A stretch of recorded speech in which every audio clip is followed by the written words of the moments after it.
So hello everyone, welcome to our channel spicy and tasty foods. तो guys, एक कहावत है, संडे हो या मंडे रोज खाओ अंडे। तो आज हम आपको दिखाने वाले हैं मुर्गी अंडा कैसे देती है और कितना देती है, कब देती है, ये दिखाते हैं। और जिस ब्रीड को हम दिखा रहे हैं इसका नाम है कड़कनाथ, जो दुनिया की सबसे महंगी मुर्गी है, इंडिया की सबसे महंगी मुर्गी है। और ये अंडा भी सबसे महंगा होता है। लेकिन किंग कड़कनाथ, जिसका बहुत नाम है पूरे दुनिया में और पूरे इंडिया में, जो बहुत सारे अवार्ड्स जीत चुका है, और ये इसको प्रोड्यूस करते हैं, इसको बनाते हैं किंग कड़कनाथ। तो हम वहाँ पर आए हैं, तो आपको दिखाते हैं अंडे की पूरी स्टोरी। वीडियो में लास्ट तक बने रहें।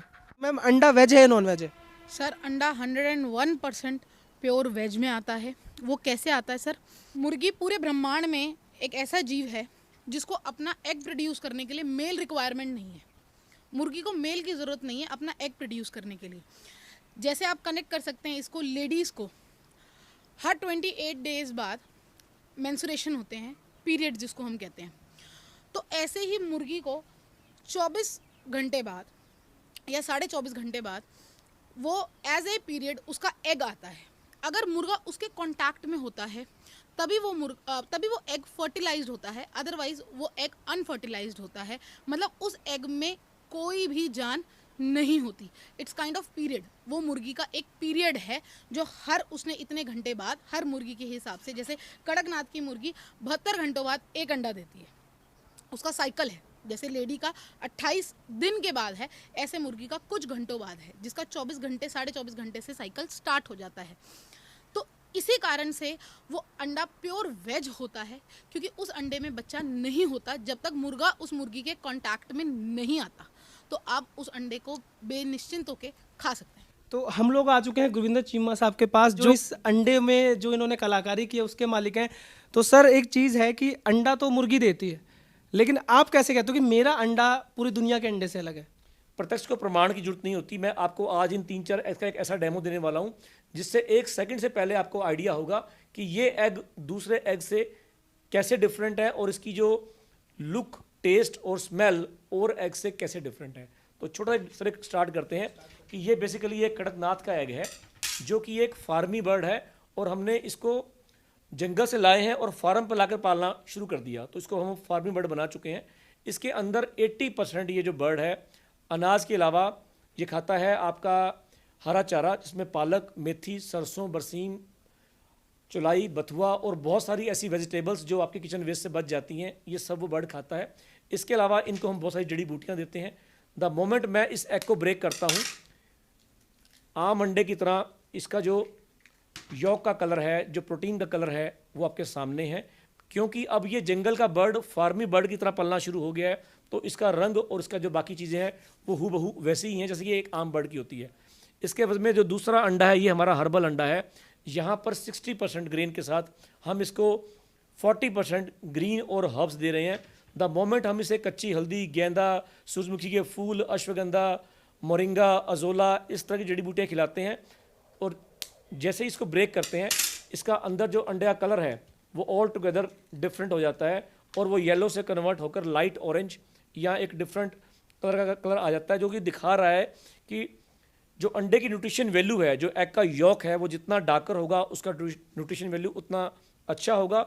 और जितना बर्ड को हम ऑर्गेनिकली रेज करेंगे, अपनी जड़ी बूटियाँ और जो हरा चारा खिलाएंगे, उससे उतना बेहतर उसके अंदर उसके रिजल्ट्स आएंगे, न्यूट्रिशन वैल्यू आएगी, उतनी स्मेल कम होगी, जो मैं आगे आपको एक्सप्लेन करूँगा। और सर, तीसरा एग हमारा है ब्राउन एग, जो कि मुर्गी सारा दिन बाहर घूमती है, धूप छाँव से, कीड़ा मकोड़ा खाकर, फूल पत्ती खाकर, ये सब खाकर ये बर्ड अपना एग प्रोड्यूस करता है। और सिर्फ इसको हम 20 से 30% ही अनाज देते हैं, बाकी सारा ये ऑर्गेनिकली बाहर खा के आता है। अगर मैं ये अंडा भी ब्रेक करता हूँ तो इस अंडे का भी जो अंदर का यॉक है वो आपको उससे भी डार्कर मिलेगा। तो एग के केस में एक फंडा क्लियर है कि जो बर्ड खाएगा उसी के अकॉर्डिंग उसका यॉक का कलर, उसी के अकॉर्डिंग उसकी न्यूट्रिशन वैल्यूज़, उसी के अकॉर्डिंग उसका स्मेल, टेस्ट और फ्लेवर बनेगा। तो यहाँ दर्शकों को मैं ये भी बताना चाहता हूँ कि ये जितने भी अंडे हैं ये सारे के सारे 100% नॉन हैचेबल एग्स हैं, जो कि मुर्गी फीड खाती है और अंडा प्रोड्यूस करती है। जैसे गाय भैंस चारा खाती हैं और दूध देती हैं, उसी प्रोसेस पे एक मुर्गी फीड खाती है, अनाज खाती है, चारा खाती है, हर्ब्स खाती है और अंडा प्रोड्यूस करती है। ये 100% नॉन हैचेबल एग है, इसमें कोई ज़िंदगी नहीं है। और जिस चीज़ में ज़िंदगी नहीं है उसको आप नॉन वेजिटेरियन कैसे कह सकते हो? भैया बता रहे हैं कि इसके अंदर बदबू नहीं आती है, जिसको हम बोलते हैं, इसके अंदर स्मेल नहीं आती है, वो चेक करते हैं कि कैसा है। बिल्कुल राहुल जी, मुझे आपका हाथ चाहिए। मैं आपको एक डेमो देना चाहता हूँ कि आपको मैं तीनों के तीनों एग आपके हाथ पर लगाता हूँ। इसका जो प्रोटीन पार्ट है मैं आपके हाथ पे लगा रहा हूँ, और आप इसको एक बार जो मैं कर रहा हूँ, आप ऐसे इसको अच्छे से रब कीजिए, आपके हाथों के सारे पार्ट्स पर आप इसको एब्जॉर्ब कीजिए, और आप एक बार अपने इसकी स्मेल लीजिए कि क्या आपको 1% भी एहसास है कि इसके अंदर एग नाम की कोई भी फ्रेग्रेंस, कोई ऑर्डर, कुछ भी ऐसा आपको महसूस हो?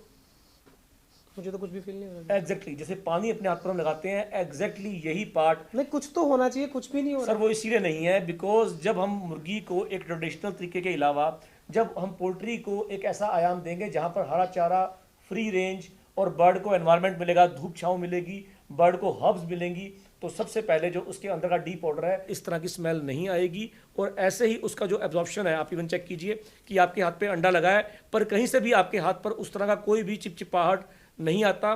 जब ये एग आपकी बॉडी के अंदर जाएगा तो आपकी धमनियों में जो वसा जमा होती है वो भी जमा नहीं होगी, बिकॉज इसके अंदर फैट कम है, इसमें कोलेस्ट्रॉल कम है, प्रोटीन इसमें हाई हो जाता है, इसमें आयरन कंटेंट बढ़ जाता है, सिलेनियम इसमें परसेंटेज बढ़ जाती है।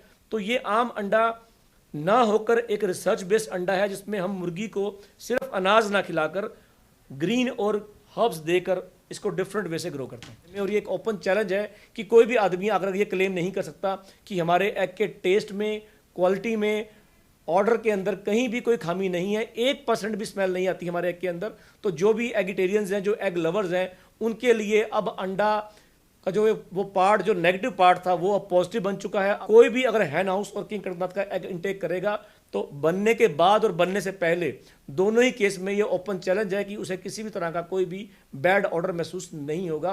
तो गाइज यही बात है कि अंडा कहीं भी मिल जाता है, लेकिन अंडे की क्वालिटी अंडे की इंसान की नीयत पे डिपेंड करती है। तो इनकी नीयत बहुत साफ़ है, इसलिए ये बहुत ही अच्छा अंडा बनाते हैं। तो गाइज मैं यही बोलूँगा, अगर आपको अंडे के बारे में आज कोई जानकारी अच्छी लगी हो तो आप आगे अपने फ्रेंड्स से शेयर कर सकते हैं। धन्यवाद।